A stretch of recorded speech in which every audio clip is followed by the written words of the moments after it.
Today we're going to discuss some commonly asked questions with us. So to kind of roll into it, the first question that a lot of customers ask us is the difference between your JMX Heim joint and your standard Heim joint. So the difference is going to be the JMX Heim, which is this one here, has a stainless heat-treated race and a Teflon impregnated ball, where your non-JMX Heim has this nylon ball here. These style Heims wear out relatively quickly, so this usually gives Heim joints a bad name in steering, or when it comes to steering, just because they will get sloppy, usually within about 6 months or so.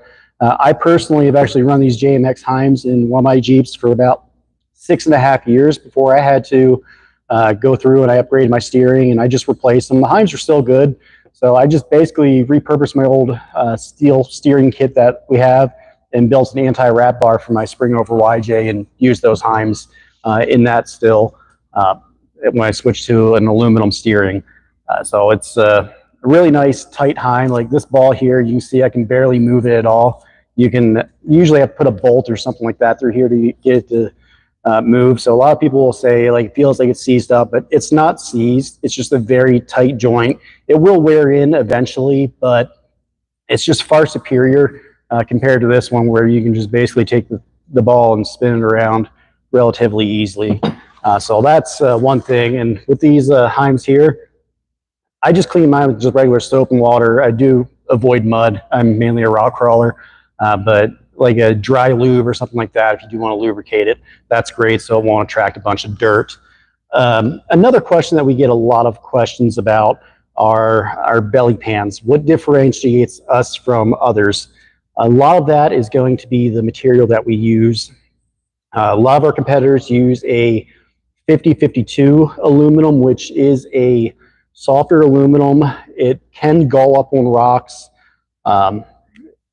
Theirs will form a little bit tighter bends and things like that in a press brake, but it is not as strong as the 6061 T6 heat treated that we use. Ours aluminum is closer to a steel when it comes to the rigidity of it, but you still have the lightweight properties of the aluminum and the memory.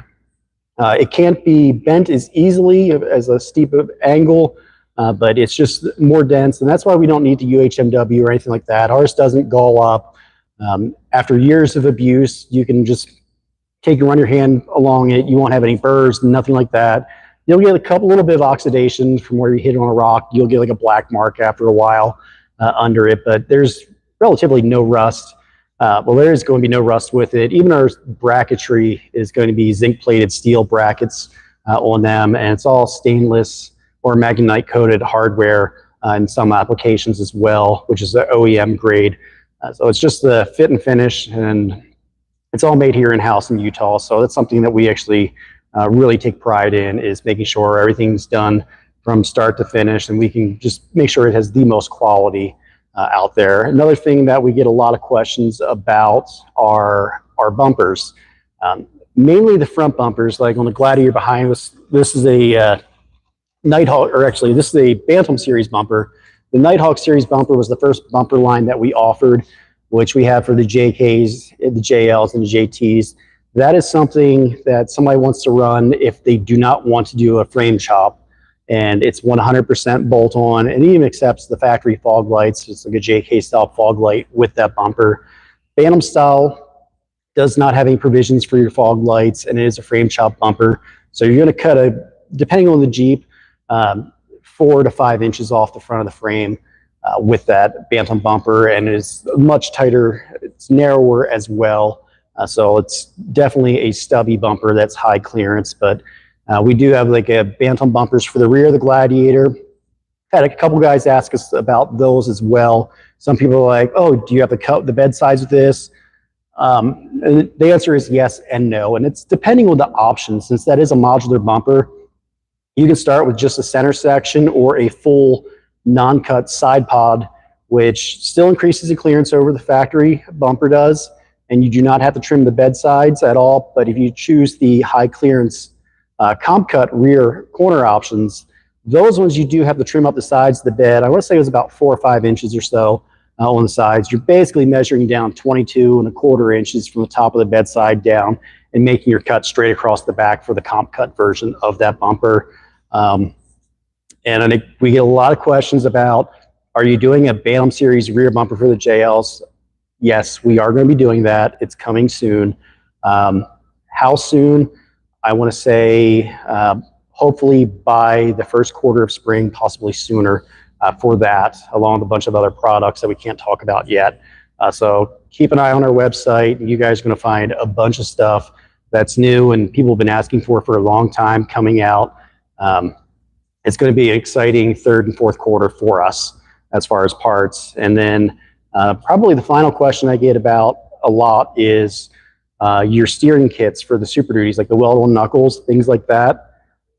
The spacing that you want to use is 1 5/8 mounting width. So the 1.63 inch, like with our 7/8 by 7/8 Heim, like this, you'll use our SP 1403 misalignment spacer with that. It's going to give you that mounting width that you want, and that way you run it front and back. Another question that we get a lot is with your JLs, JKs, and TJs, mainly for the JK crowd, how can you clear your track bar bracket with the drag link?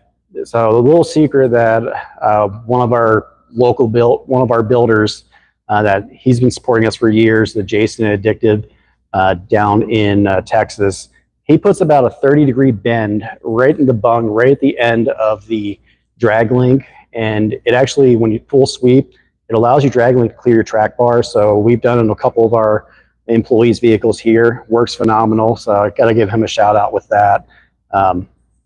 That's really all I've got to go over today. So guys, continue to keep watching us and have a great day.